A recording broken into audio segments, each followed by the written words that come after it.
বসে আছি, তবে আমি মৌলভী শামীম আখতার এ কথা 100% গ্যারান্টি সহকারে বলতে পারি, যদি এটা কোরআনের মাজমা না হতো, কোরআনের মঞ্চ না হতো, যদি এটা বিচিত্রার মঞ্চ হতো, বুগি বুগি ড্যান্সের মঞ্চ হতো, ডিস্কো ড্যান্স, মিউজিক্যাল হাঙ্গামার ড্যান্স হতো, আর আমার মতো মৌলভী না এসে জনাব শাহরুখ খান আসতো বা সালমান খান আসতো বা দেব আসতো বা ধরেন আপনাদের নদিয়ার শফিক আসতো, তো মনে হয় না যে এই মির্জাপুরের কোনো মায়ের বেটা বাড়িতে থাকতো?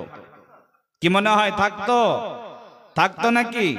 এই জায়গাতে এসে ভিড় জমাতো, এখানে জায়গা দেওয়া সম্ভব হতো না, আরো বড় প্যান্ডেল করতে হতো।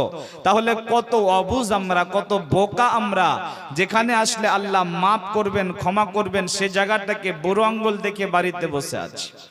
এটা কপাল পোড়া ছাড়া আর কিছু না। যার জন্য যে সমস্ত ভাইয়েরা এখনো